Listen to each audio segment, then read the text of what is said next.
The middle class in America is getting crushed. The United States is becoming a third world nation.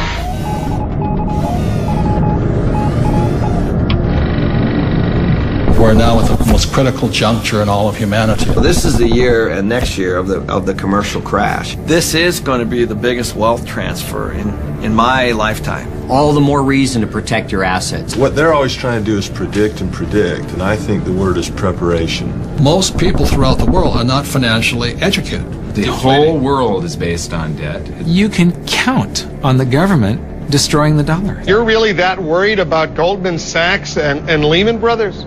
Yes.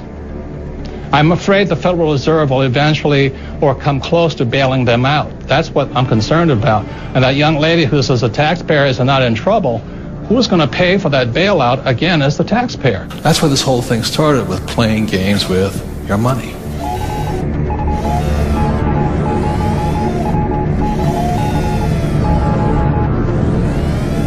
I think the biggest attitude to take is the opposite of what the papers do. Money does not start in your hands. Money actually starts in your head. And so what people have are these age-old, industrial-age beliefs, sacred cows such as go to school. Everybody says, yeah, you got to go to school, but you don't learn anything about money. Once I understood the game, then I could decide which way I wanted to play the game. So some of you who watch this program are going to say, well, that's not fair, or we're not trying to be fair. There is no fairness when it comes to money. Either you're a winner or you're a loser. That's all my job is, to inspire you to use this. Don't be a Pavlovian dog. I guess what a sacred cow is, if you define it, is something that everyone kind of accepts as truth, and it's taboo to say anything bad about it or go contrary. There's a lot of these things that I think are really serious. They hurt people. Why the sacred cows is because we have been taught things that really are, number one, don't apply today. The thinking is obsolete, and it's putting people back into dire financial consequences because they're following old, outdated advice. Today's world's different than it used to be. The way things always have been done aren't working, and it's time that somebody stands up and shoots a few sacred cows so that people stop suffering. We've got a lot of financial storms. Will they dissipate? I don't know, but if they don't, boy, we need to be prepared, don't we? The whole world is based on debt. It's trying to deflate, and governments around the world are fighting the natural deflation tooth and nail. Debt is like a handgun. It can be either used to protect you or it can kill you if you use it the wrong way. The way I grew up, I had zero financial education because we had zero finances. Most of the people here are entrepreneurs, and what an entrepreneur does is an entrepreneur solves problems, and they see the problem, and the problem is only getting worse in terms of the whole financial crisis and what's happening to individuals. I mean, people are getting wiped out at later in life when they thought they could retire. It's so important who is surrounding you when you're hitting rock bottom. And you want to make sure that you have a backup plan.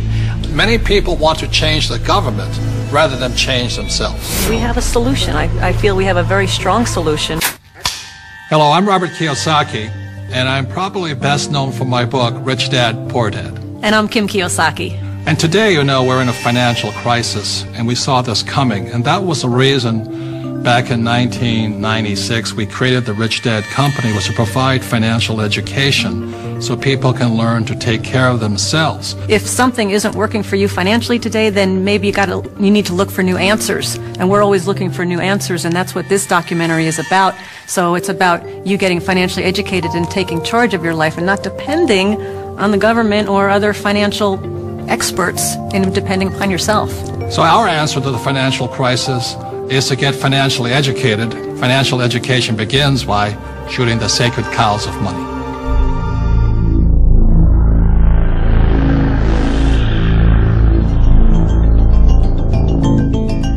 Hello, I'm Robert Kiyosaki. I'd like to introduce you to my team. In actuality, the Rich Dad Company has thousands of people all over the world working with us or for us. But these people are the core of my team. They're friends, most are entrepreneurs, and they're my advisors. They have written the Rich Dad Advisors books. Most of us know what a soccer team looks like, or an American football team, or a baseball team. In business, successful people have great teams because business is a team sport.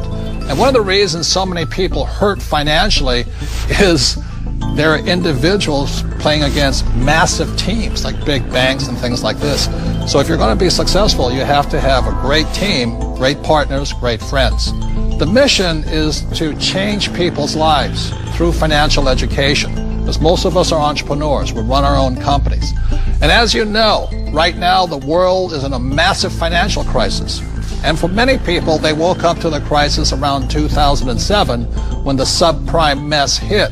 But in reality, this subprime mess, or this global crisis, and it is a global crisis, has been brewing for years. And today, people are struggling, people losing their homes, their jobs, their savings. Also, the rich are getting richer. So what this program is about is why people are struggling and what you can do personally to not be one of the victims of this crisis, because it is a global crisis. Time out. You need to know the 5 elements of financial education. Element number 1 is history. There are many interesting dates, but in 1913, the Federal Reserve Bank was created. Also of importance in 1913, the Internal Revenue Service was created, so they could tax us. You see, they had to tax us if they were going to print money. Date number 2 that's very important is in 1971. In 1971, President Richard Nixon took us off the gold standard. That is crucial because after 1971, money stopped being money. It started becoming a currency which was backed by debt. And one of the reasons we're in this massive financial crisis today is because after 1971, the Federal Reserve Bank could print as much money as it wanted. And in 1974, the rules of retirement changed. And that's why today so many people of my generation are afraid of running out of money during retirement. And element number 2 is taxes. As you know, taxes are not fair. There are many reasons why the rich pay much less in taxes than the people who work for the rich. And element number 3 is having a financial vocabulary. In other words, understanding the language of money.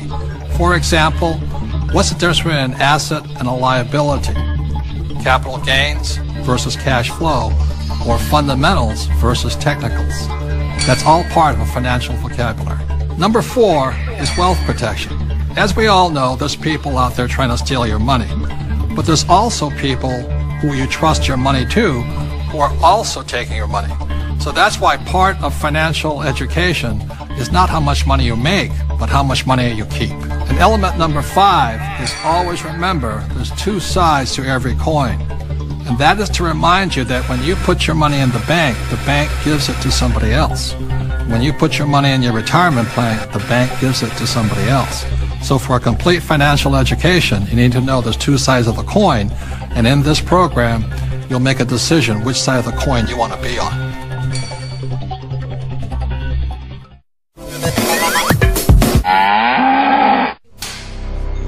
But one of the biggest sacred cows of all is go to school.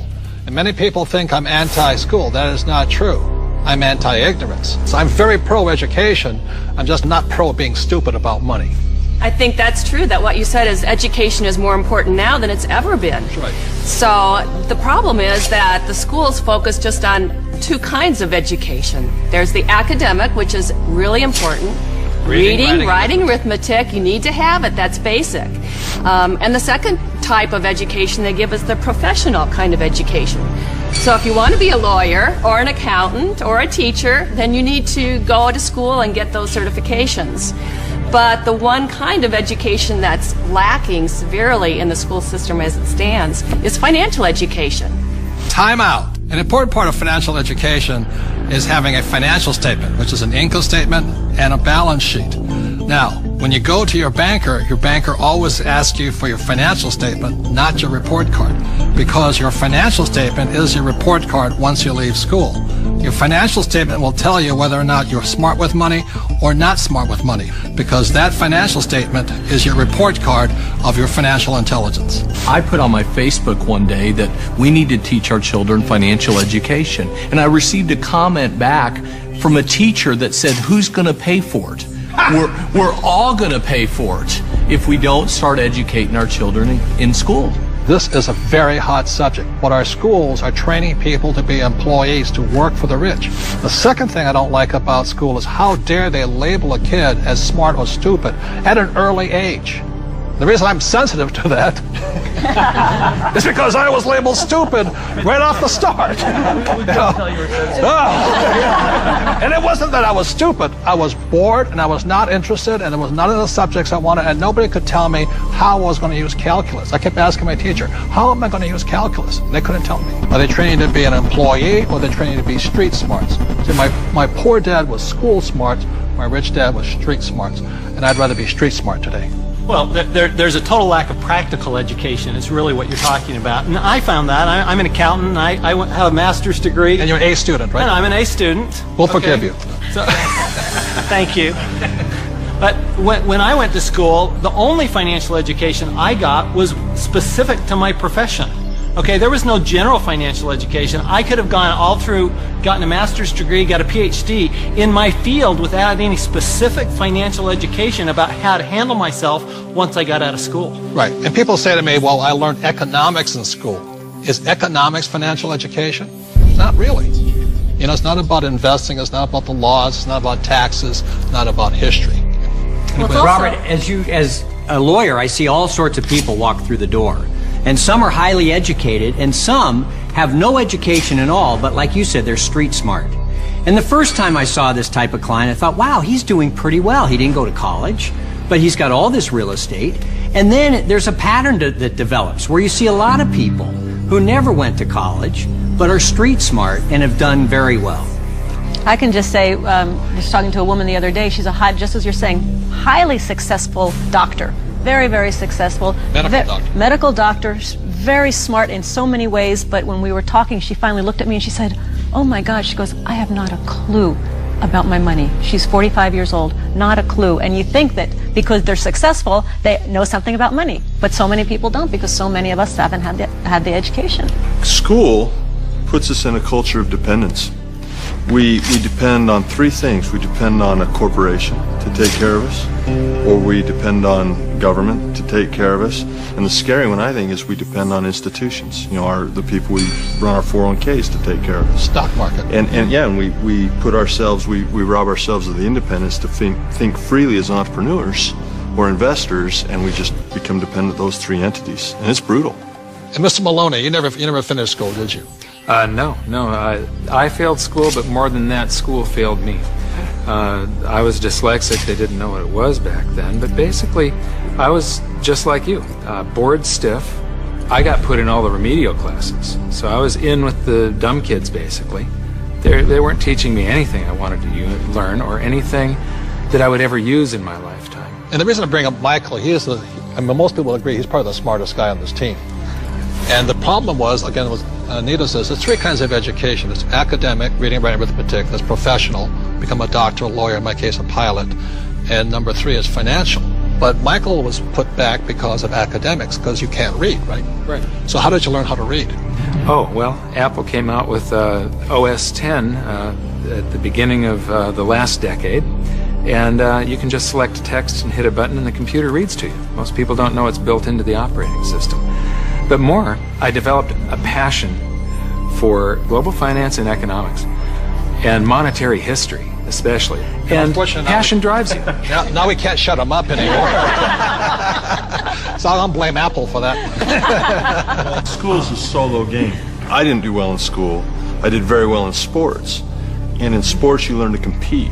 You learn to deal with pressure, teams, goals. And school is more so individually. I'm competing against everybody, and teamwork is cheating in school. Some of us cheated better than others. And I'll just say last thing about school and money, which is a sacred cow. One of the things that really upsets me about schools and money is this. In America, schools are based upon real estate tax. In other words, if you come from a rich neighborhood, the real estate tax pays for better schools. If you're from a poor neighborhood, you get less money. So anytime somebody tells me schooling is about being fair, that is, when I look at the numbers side of it, is if you're poor, you're getting the worst possible education. And to me, that is cruelty. So how does a person learn about money? how does a person increase their financial intelligence? This diagram, called the cone of learning, provides some interesting clues. The cone of learning was created by an educational researcher named Mr. Dale in 1969. And what he found is that the worst way to learn is by reading or listening to lecture. And the best way to learn is at the top, which is simulations or games, and then doing the real thing. The interesting thing is my poor dad, who was good at school, thought that reading and lecture was the best way to learn. My rich dad taught me to be a rich man at the top of the cone. He taught me using the game Monopoly. You know, 4 greenhouses, 1 red hotel. 4 greenhouses, 1 red hotel. And then we went out and did the real thing. So one of the ways, if you want to learn without much risk, is by simulations, play games. The reason my wife and I created the cash flow game was so that you could play and learn physically, mentally, emotionally, but make a lot of mistakes with play money. So how many people in this room have made financial mistakes? You know, the only thing we were ever taught was maybe how to balance a checkbook, how to have a savings account, those basics. Financial education is like learning another language. Yeah. You know, when you learn real estate, it's a different language than stocks. It's different than entrepreneurship or commodities, oil or gold. I say this all the time in Mexico. If you learn English, you can do business with the whole world. When you learn to speak the language of money, it opens up a whole new world. Yeah. And unfortunately, in our school systems, we don't teach the language of money. We teach people the language of becoming a doctor, lawyer, or an employee. And the next sacred cow is get a job, or go to school and get a job. Now, the problem with getting a job is, who do you think pays the most taxes? The owner of the business or the worker? To that, I'll turn to my accountant here, Tom. Well, it's clearly the employee who's paying the most taxes. And you know, I started as an employee right out of school, and I was paying high taxes. Even though my job is to reduce taxes, I was paying high taxes. And then I started, I know, ironic, isn't it? and then about 15 years ago, I started my own business. I started my own CPA firm, and I was now self-employed, and I was even paying more taxes. So it wasn't until I started acting like a bigger business and was really a significant sized business that I started paying less taxes. And it's because it's the business owners, and it's the entrepreneurs, and it's the investors, the active investors, that really pay the least amount of taxes. Time out. During this program, you'll hear a lot about E, S, B, and I, also known as the cash flow quadrant. E stands for employee. Employees have a job. S stands for self-employed, small business, or specialist, like a doctor or lawyer. These people own a job. B stands for big business, 500 employees or more, and these people have other people working for them. And I stands for an investor, and investors have their money work for them. Now, my poor dad always said to me, go to school and get a job, and he wanted to become an employee or a specialist like a doctor or a lawyer. My rich dad said, if you want to be rich, you have to be on the business owner or the I side. And that's the difference between my rich dad and my poor dad. If you look at the cash flow quadrant, you have the E, S, B, and I. The people that go to school are on the E and the S side.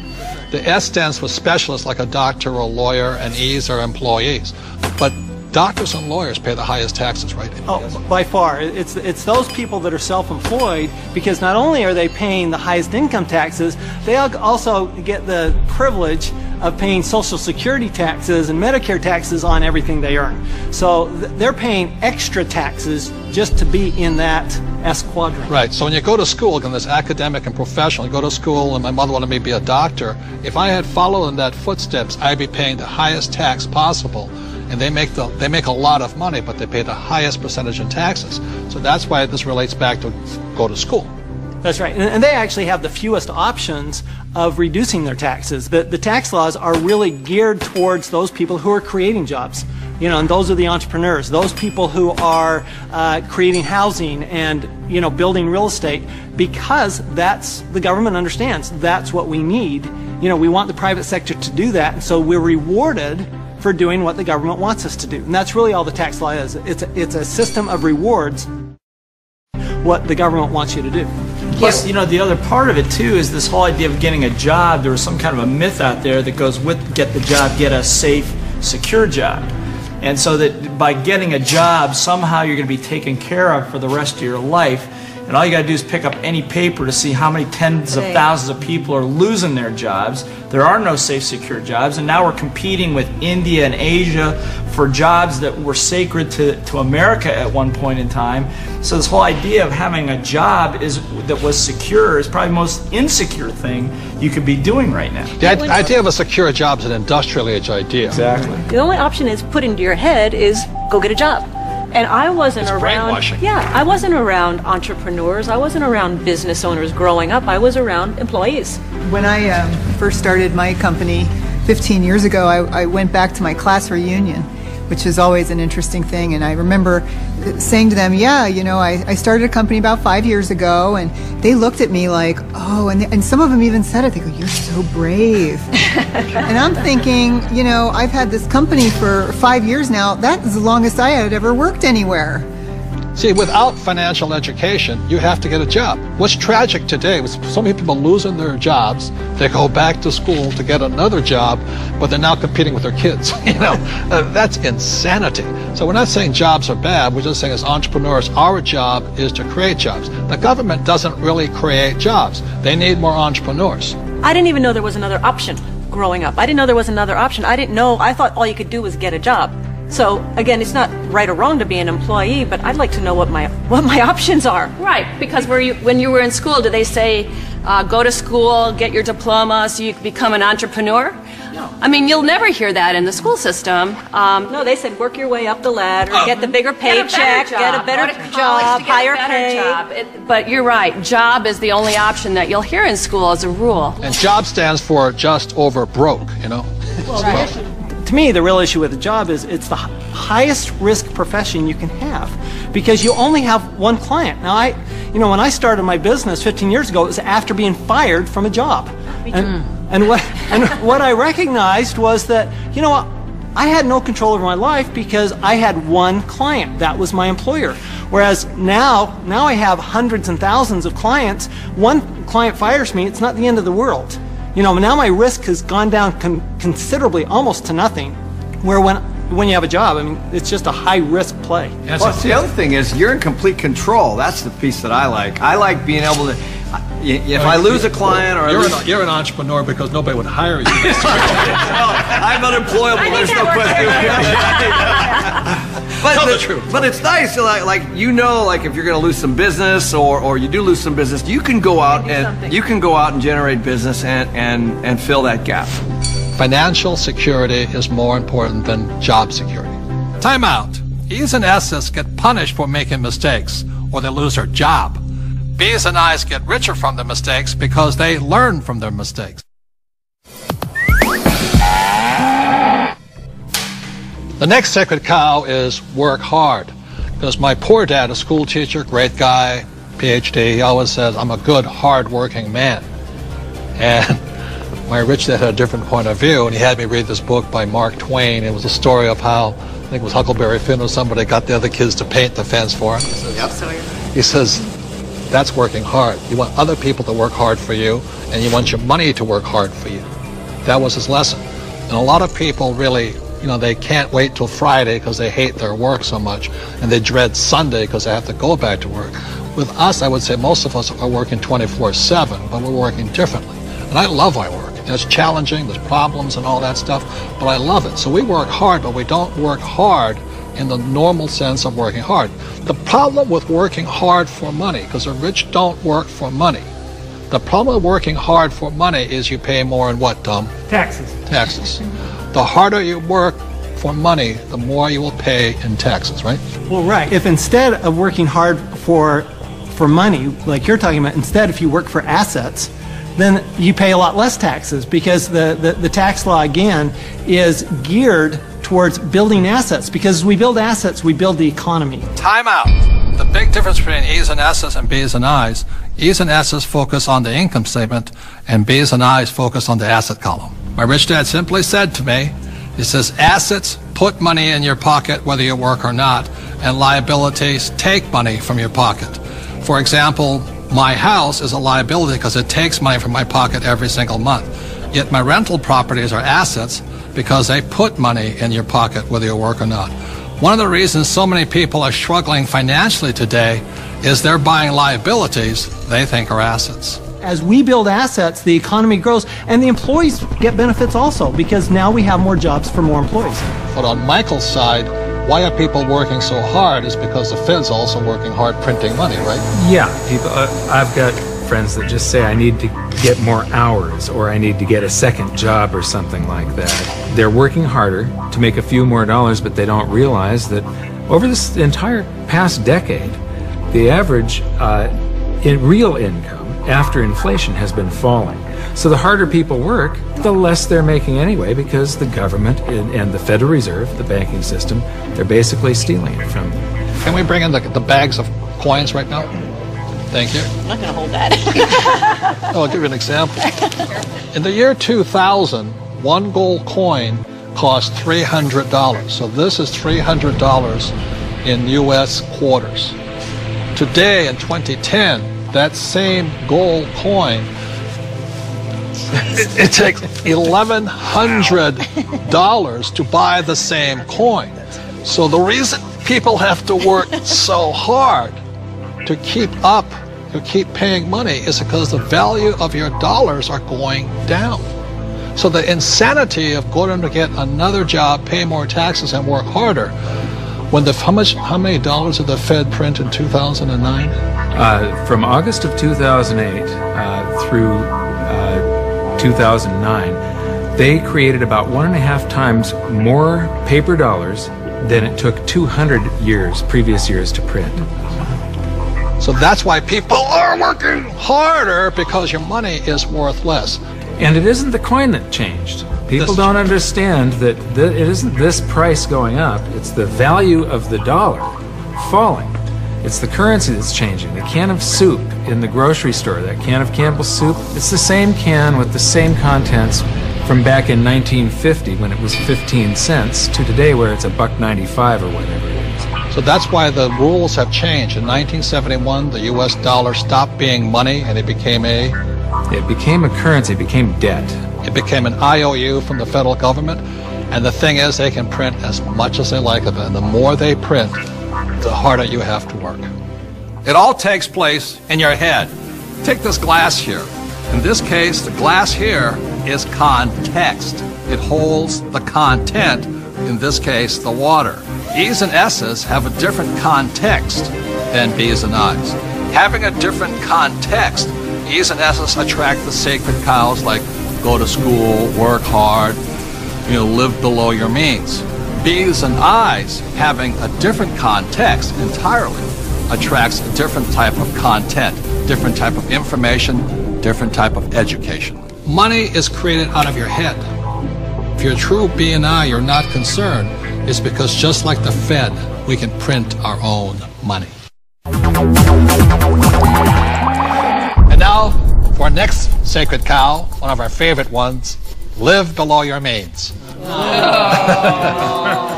How many of you here do not like living below your means? No. That's no fun. It kills people's spirits. And why would you want to live below your means? But many people have to, unfortunately, because the Fed is printing so much money that taxes and inflation go up, which means people are forced to live below their means. So anybody have any comments on living below your means? Well, if you're on a paycheck, you have that one income coming in, and if you're just one person, you've only got 24 hours in a day to work. So there is a limit to how much you can work to get those paychecks coming in. So in that situation, you are forced to live below your means. Well, and the key here is to raise your means. I mean, that's the idea. It's not that we want to, be in terrible credit card debt or something like that. Instead, let's raise our means, and so that we can live the way we want to live instead of living at this poverty level. So why is it that whenever somebody looks at, some advisor looks at if you want to handle your finances, the first thing they look at is how do you cut expenses? What does a financial planner tell you? The first thing they ask you is, what do you need to live on when you retire? They never ask you, what do you want? Time out. Robert and I definitely do not believe in living below our means. When we met in 1984, we had nothing. But every year we would get together at New Year's and we would set our goals, health goals and this goals. But we also had asset goals, what goals we were going to add every single year. So that's why it took us only about 10 years from 1984 to 1994 to become financially free. Because we just kept adding assets every year. And we continue to do the same thing today, simply because it's fun. It's exciting. It is. One of the best tips to see. Getting rich is fun. It is fun. That's a lot of fun. And if we want to buy a luxury, if we want to buy a new car, we first buy an asset. So we buy the asset, and the cash flow from the asset pays for the payment for the car. Yes. So that it's again, never living below your means. It's expanding your means through acquiring assets that give you cash flow that gives us all those good things in life. The point here is this. There's assets and liabilities. The way you increase your means is acquire more assets. Not houses, not cars, but assets. So the reason so many people struggle financially is they have no financial education. They may be a good doctor, a lawyer, accountant, or a rock star, but if they don't know the difference between assets and liabilities, and they keep buying liabilities instead of assets, they have to keep living below their means. And not even if you're single or not, if you're on a fixed income, if you're an E and an S, your income is limited. Look, there's 4 major expenses that keep E's and S's poor. Number 1 is tax, and taxes are going to go up because the Fed is printing so much money all over the world. 2 is debt. People leave college with tons of debt, credit card debt to make ends meet, and then their house because they think it's an asset. 3 is inflation. Inflation goes up because as taxes go up and prices go up, then inflation goes up. And 4th is retirement. You must put something away for the day you stop working. So those are the 4 main reasons E's and S's, a general rule, have to live below their means. But if you have financial education and live on the B and the I side, you can increase your means by increasing assets. I think a lot of people accept mediocrity, and in order to be able to grow in business, in order to make more money, you have to step out of that comfort zone and stop being mediocre. Or hoping the government's going to save you. I think live below your means is one of the greatest spirit killers there is. There's a lot of people who like being poor. I'm not making it right or wrong, but that's definitely not what I like to do. And Kim and I, we definitely don't live below our means. No, I definitely do not like living below my means. I've done it when I was in college, and that's because that was exciting times and all. But I get inspired when I have to create.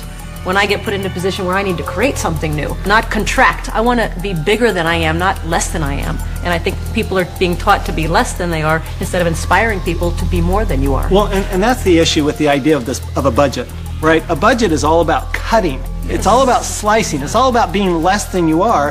Whereas if instead you were looking at something like a strategy, or you're looking at projections into the future, what can I do as opposed to what can't I do? To me, that's the big distinction. Well, and a lot of it comes from fear too. I think people are afraid of their futures. They're not sure where the futures are gonna lead them. So they think, well, I'll live below my means. I'll save. I won't allow myself to have this small luxury, that small luxury. And then, of course, they fall off the wagon. Well, the worst thing is... And then they feel bad about it. Yeah, so the worst thing is they cut back on their expenses and they save money. Right, Mike? That's the worst thing they could do. Right. Depreciating money. It all goes back to the questions you ask. I mean, when you say, I can't afford it, I don't have the money for that, a better question would be, how can I afford it? How can I get the money for that? Expands your mind. And in my community where I grew up, living below your means was pretty much a step up. Being honest. We didn't have any means, and we didn't live, and we didn't know how to live. It was basically survival.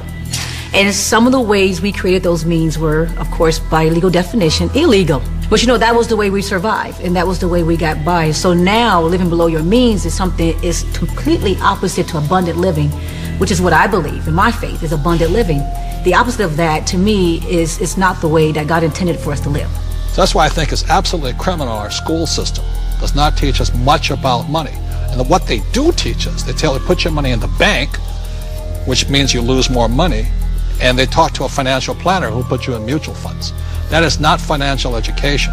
That is educating people to give more money to the rich. That will also cause you to have to live below your means. Yes. That's right. That's what they're training you to do. And while you're at it, you're going to be paying more and more taxes because you get no tax benefit for living below your means. And that's the problem is they say to a child, go to school and get a job or become a doctor and lawyer. you will pay more than your fair share of taxes, and then you too will have to live below your means. If you're playing defense instead of offense, you're just hiding and trying to play it safe and saving money, and you never manifest. You cannot be who you're supposed to be. I say it's time to get financially educated and take care of yourself.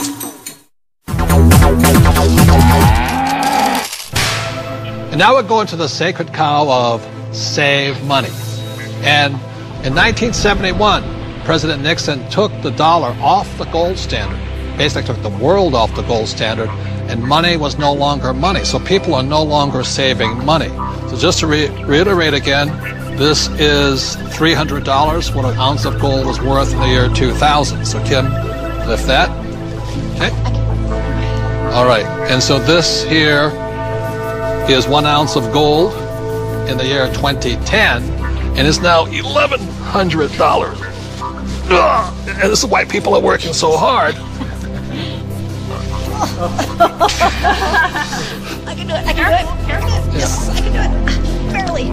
So the big reason I've said in my books for years that savers were losers is very simply because in 1971, the dollar stopped being money, it became debt. Right, Mike? Yeah, the rules all changed in 71.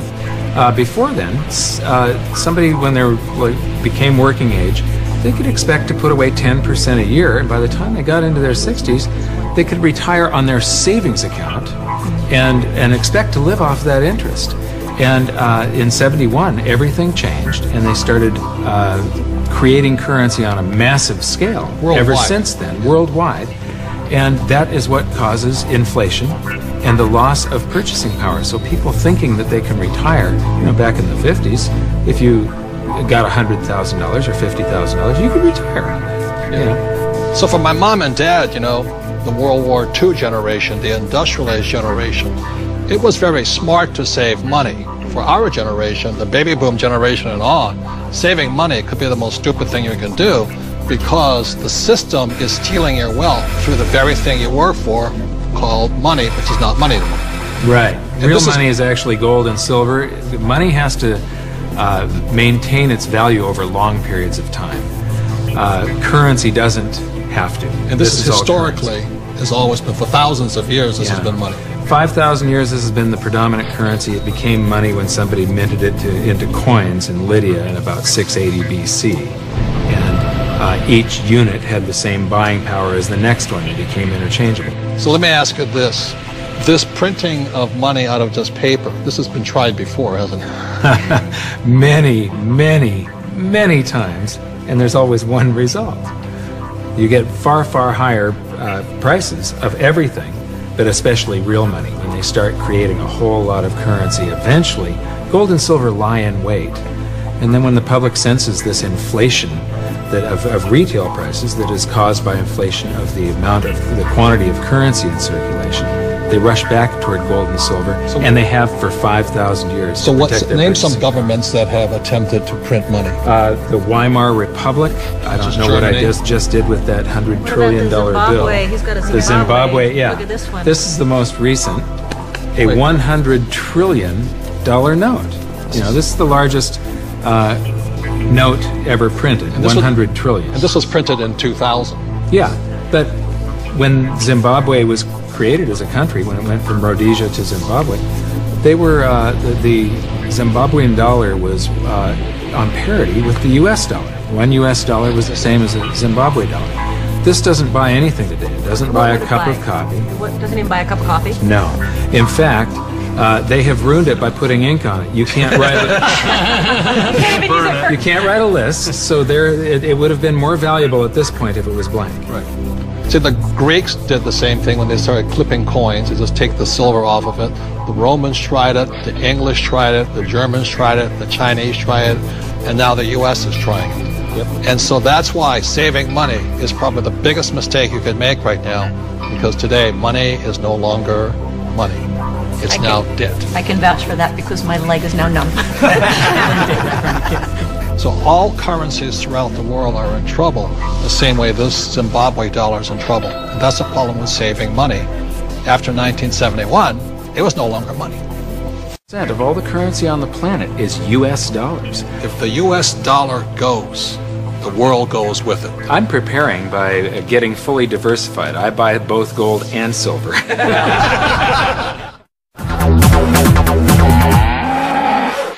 It's no secret that the California housing bubble has popped with hardship spread wide. Real estate expert Robert Kiyosaki predicted all of this would happen back in 2005, but most people didn't listen. It's the biggest financial bubble in the history of the world. So I have the benefit of traveling the entire world. All markets go up, all markets come down. So the market will come back. But right now it's going to be a sled ride down. It might be down for a long time simply because it's going to take more of a down payment because nobody trusts anybody anymore. And the next big sacred cow is your home is an asset. See, in 1997, I wrote in Rich Dad Poor Dad, your house is not an asset. And at that point, every realtor stopped sending me Christmas cards. Because your home is not your asset. Your home is actually your bank's asset if you could read a financial statement. So, Kenny, you own lots of real estate. Yes. Is your home an asset? No, not my personal residence. A lot of people are in trouble today. Yeah. It doesn't produce any revenue. You know, I pay the bank every month. It's the bank's asset. Yeah, and what everybody's telling me, I want my house has appreciated in value. Again, that's capital gains versus cash flow. And what the people are finding out now that the real estate market has crashed, and this is all over the world, the value of their home has been sucked out. And so now somehow people are upside down because they're really finding out it's a liability because they still have to pay the bank on that mortgage. You know, so let's say they bought a house for $200,000, they still owe $180,000, but the house is only worth $100,000 now. And they're now finding out that your house is not an asset, it's a liability. And I'll tell you, I'm the largest originator of FHA and VA loans in the entire country out of everybody. I rent. What does that tell you? But as an accountant, is a house an asset? Well, no, you know, the bank considers it, you know, they'll say it's an asset, and the financial planners will say it's an asset, but the reality is it's not an asset unless it's putting money in your pocket. And a house just drains money from your pocket. And the thing that one of my little pet peeves is that people say, well, if you own a house, though, you get a deduction for the interest. Yes, but it's money out of your pocket, and the best you can get is 40 cents on the dollar. Okay, so you're given $1 and you get 40 cents back. You're still out 60 cents. It's not difficult math. Your home is shelter. It's a place to raise a family, but it's not an asset that you're ever going to make money on. It's not a financial asset. No, you might make money in an uptrending market, but today the market's trending down. And that's why in 1997, what I said in Rich Dad Poor Dad, your house is not an asset, was heresy. Now people are going, oh my God, I should have listened to him. So I'm not saying don't buy a house.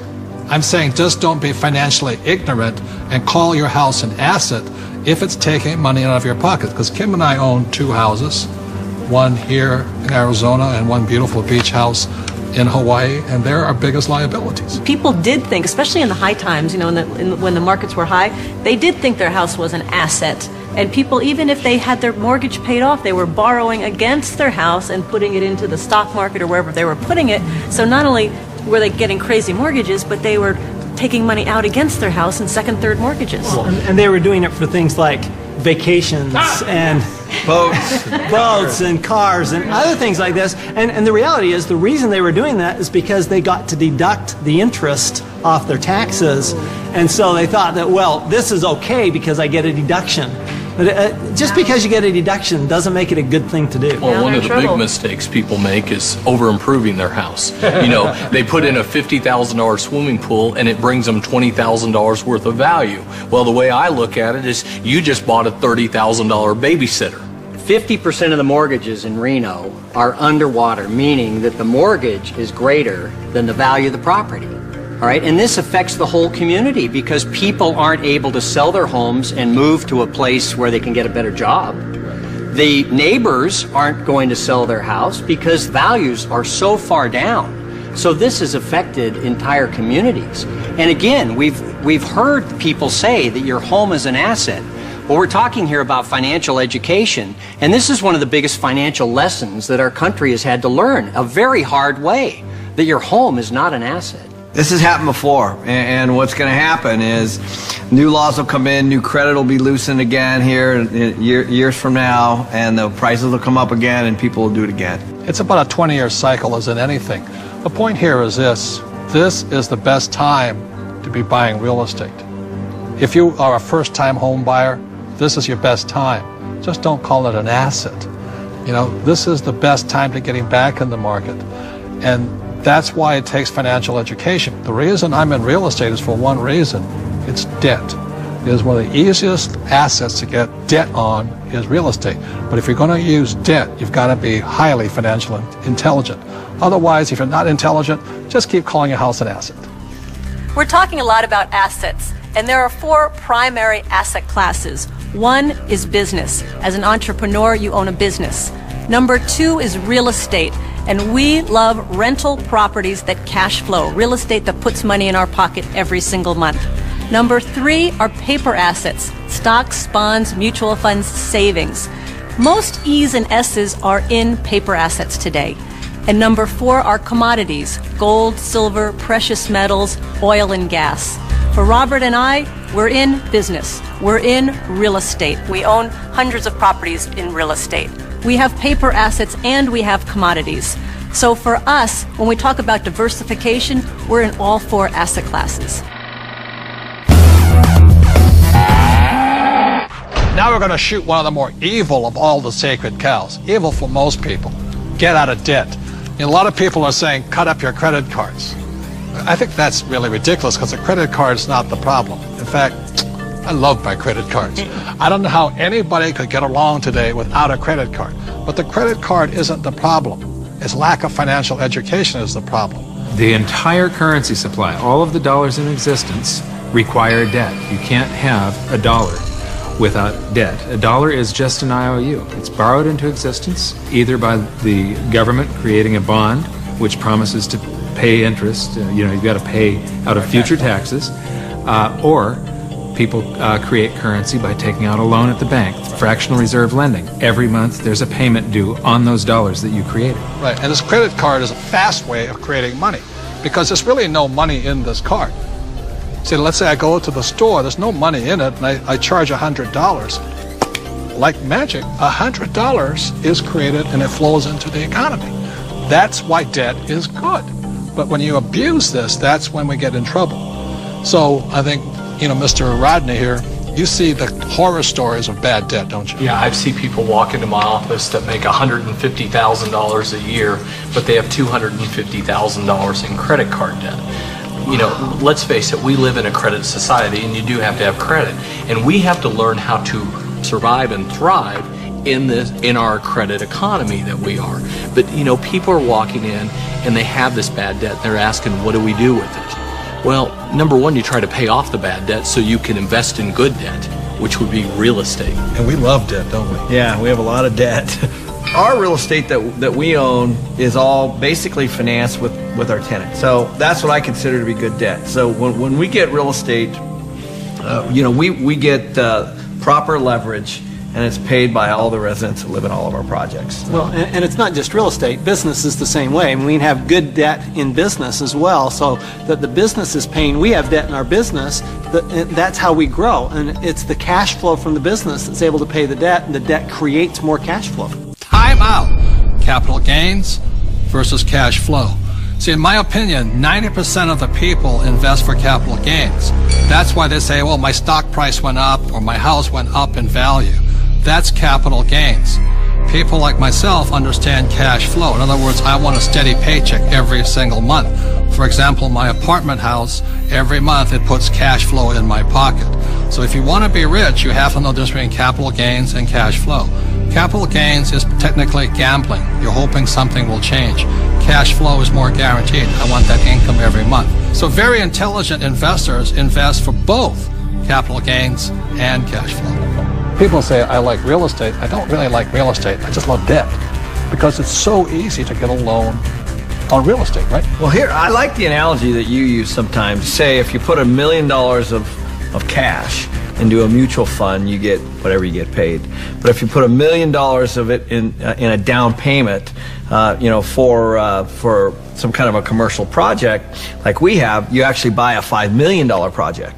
Right. So you're actually getting a $5 million asset with $1 million versus $1 million of mutual funds, and so the value you're creating on that real estate is on the $5 million, not the $1 million. Well, by using banks' leverage. And the tax benefits that you get on the real estate isn't on the $1 million either. It's on the $5 million. So you not only increased leverage on your cash flow and on your growth in your asset, but you also increased your leverage on your taxes. Well, here's what we're doing. We get these loans, the tenants are paying them off. That's the point. Oftentimes people don't look at that. And they're paying it off with after-tax dollars. Yeah, they're moving into our places, they're paying our rent, we're taking that rent, and we're paying our mortgages, and our mortgages are getting paid down to zero. Wait a minute. Ken's talking about these $1 million deals. Let me tell you how I started.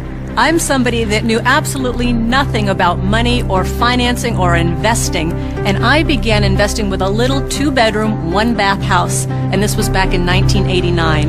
The house cost me $45,000. I had to put down $5,000, of which I didn't have, and I had a mortgage or good debt of $40,000. And the reason it was good debt is because every month I would collect the rent, I would pay the expenses, I would pay my mortgage payment, and at the end of the month, I had a positive cash flow of $25. Now, it wasn't a lot, but it was a start. And from there, I learned, and I did my next investment and my next investment. So it was good debt because that debt put money in my pocket every single month.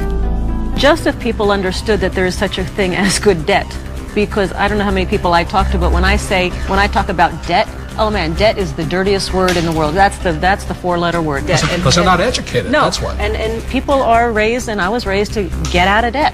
You see, this is the thing. You go to a bank, and the banker will sell you mutual funds. But ask them if they will loan you money to buy those mutual funds. The answer is no. But if we go in and we say, we want to buy real estate, oh, how much do you want? It's because there's collateral. Yes. They actually have something physical.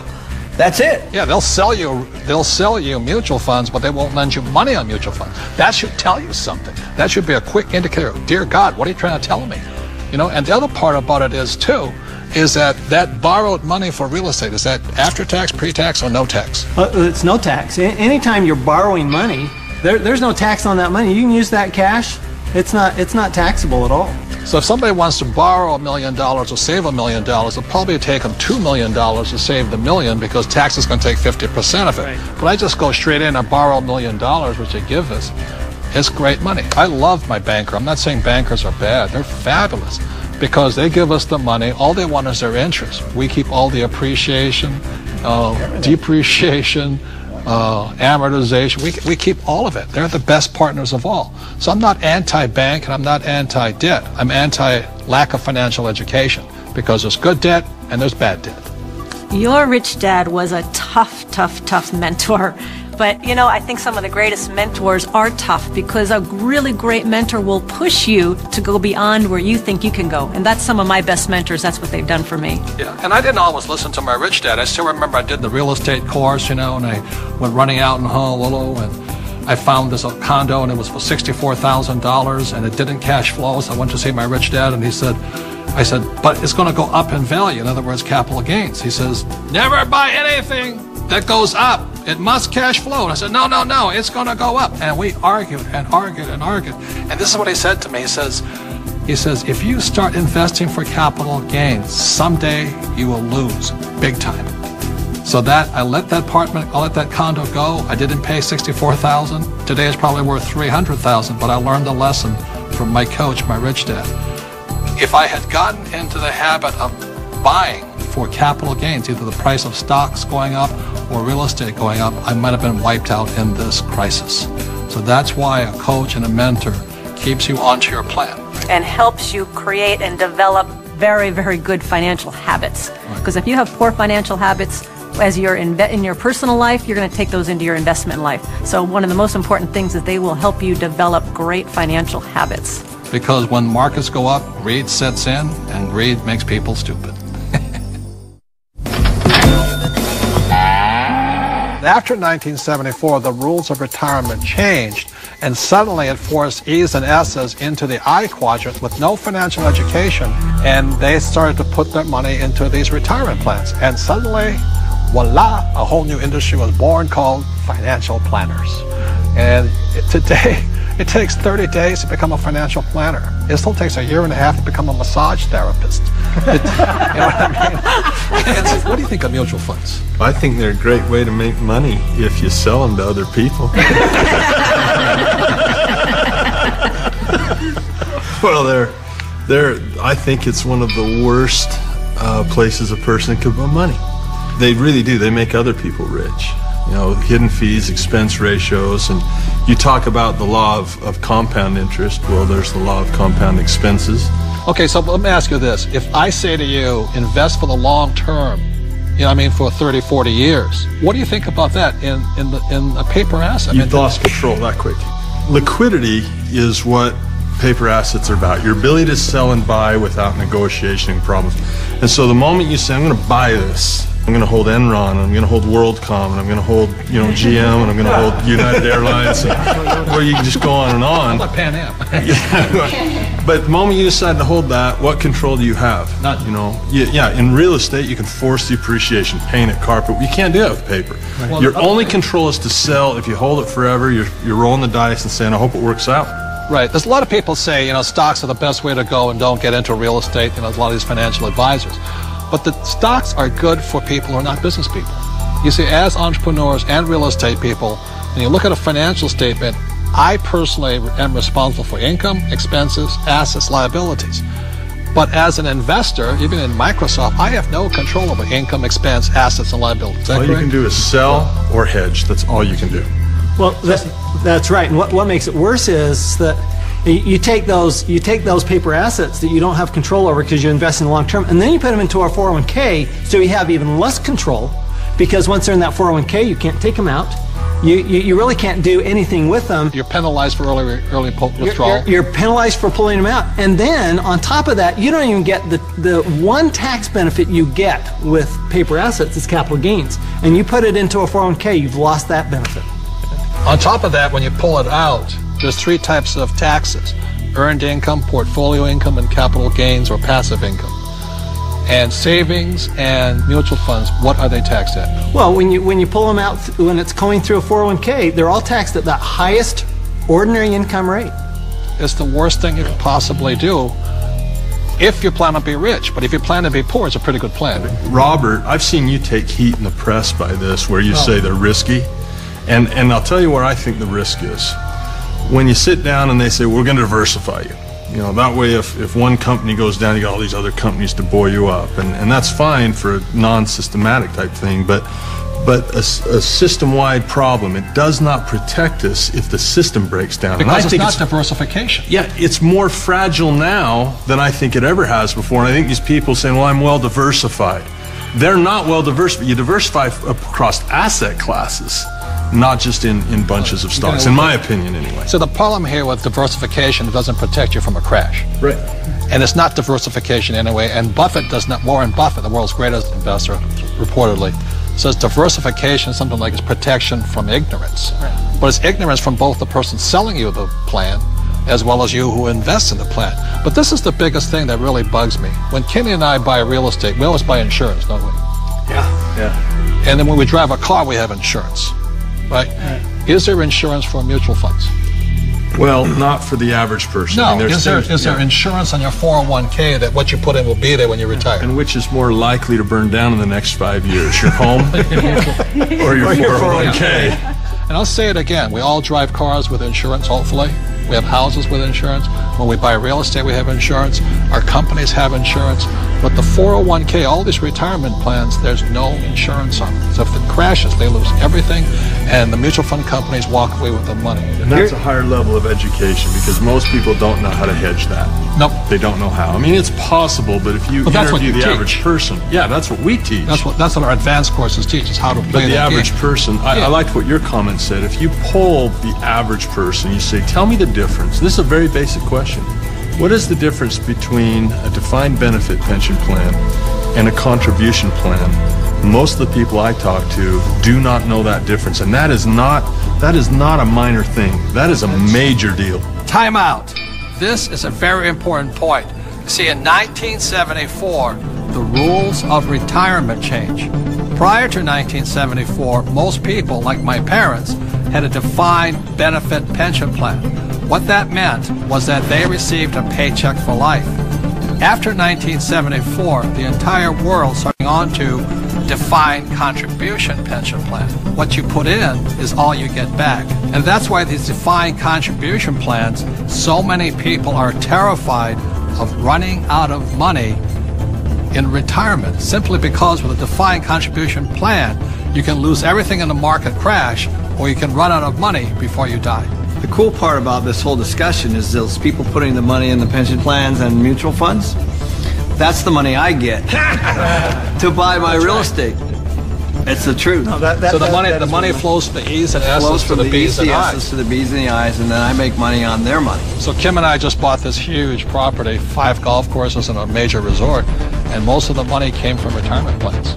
So keep putting that money in that 401k, you guys, because it has to go somewhere. Cash always flows, and it flows from the E's and S's to the B's and I's, and that's why financial education is so crucial. Anytime you have no control over your money or your return of your money, you're gambling. So in closing, I'd like to thank all of you for watching and paying attention to this, and also like to thank my friends here, because as you've heard so many times, that one of your greatest assets or your liabilities, the people you hang around with. But there's one more thing about friends. So I want to thank you guys for being givers. For everybody, what I would leave you with is take control of your life. It's not too late. And in fact, if you're in a difficult situation, now's a better time than ever to make a change. And you can make that change. We've all made this change. Every one of us has been there. We've all been in the dumps, and we've all hit at the top. And we know that we can do it. We know that you can do it. So take control. You can't wait until you have 100% confidence, because you never have 100% confidence. You know, you do have to take the leap. It's not until you hit a point where things become so uncomfortable or so painful that you are willing to accept that things aren't working, right? The way that you think they're supposed to work. And so for many people, when they get into a financial crisis, that's their wake-up call, and that's where the change starts. I mean, help your children today. Take control of their financial education, because they may not receive it in school, but there are experts out there. And I want to say specifically to the women who are watching, you know, this is your time, and be strong. Get that financial education. As we said, knowledge is the new money. And for women, I think this is really an opportunity for you to grow and get stronger. So I encourage you all to just take that next step. And if the objective is, like Robert says, to turn your mind into an asset instead of a liability, it takes more than one book. It takes more than watching one video. It's a whole process. I mean, there's no professional, there's no athlete, no expert in any area that has become a professional at something in 1 week, or with one book, or with one DVD, or one workshop. To further your financial education, the Rich Dad Company has advanced educational programs. And these programs are in the business entrepreneurial sector, in real estate, and in paper assets. We also have Rich Dad coaching and mentorship programs in business, real estate, and paper. These programs are developed to get you from where you are today to where you want to be. You know, the coaching was a really good start for us. It really helped us find what we wanted to do. It helped us find our niche in the market. I suggest a Rich Dad mentor, because you're learning from the best. My mentor, she walked me through everything as far as my first deal, and after I built up from that first deal, I was able to go out and seal a few more deals after that, and each time I learned from the mistakes that I made the previous one, and I gained the confidence that I needed. It is imperative that you get role models in the form of coaches and trainers every step of the way. They're going to keep you on track. You know, you've got to go through a minefield of failure to get over onto the side of success where you want to be. Well, I am a personal trainer, and I can tell you from my own experiences that trying to do something that you know nothing about without someone to guide you, you're going to waste a lot of time. See, my rich dad was my mentor, but he was also my coach. He was also my cheerleader. He was also the meanest SOB I ever met in my life. But that's why I got far. So today, it's a habit to have a coach, because professionals have coaches. That's right. And amateurs, they got themselves. And it's much easier to follow in somebody else's footsteps than it is to reinvent the wheel. And if you want to make it a long and painful journey, do it all by yourself. You're going to get your education one way or the other. And if you don't get it now, you're going to get it later, and you'll probably end up spending a lot more money in the long run than doing it right the first time.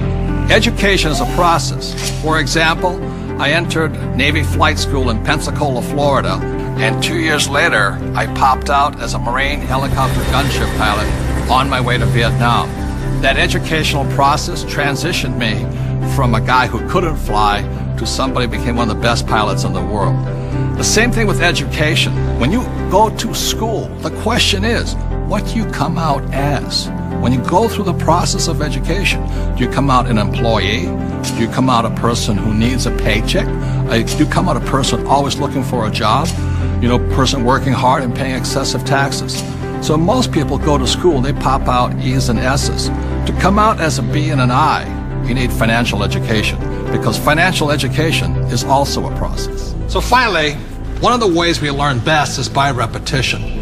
For example, I didn't learn to flying once. I kept flying and flying, got better and better. So one of the reasons we created this DVD and this program for you is, even if you didn't understand everything, you know, see it again. You know, wait a week, look at it, and more will absorb to you. Wait another week, watch it again, and more will make sense.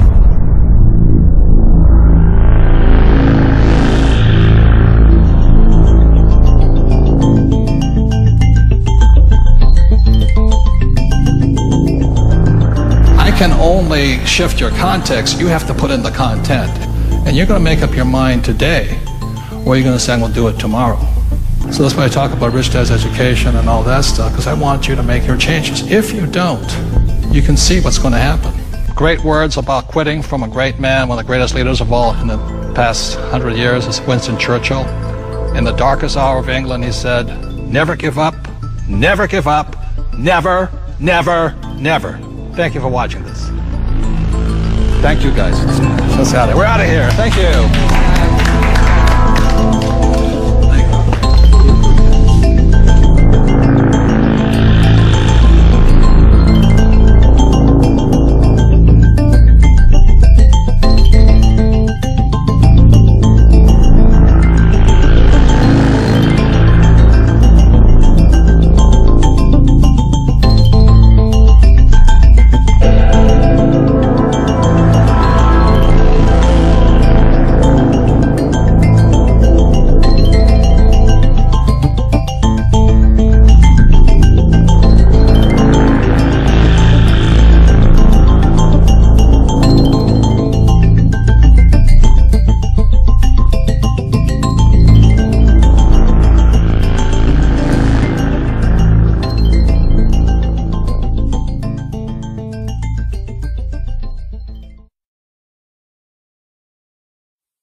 Společnost Media Empire je největší producent CD a DVD nosičů pro váš osobní rozvoj a firemní růst.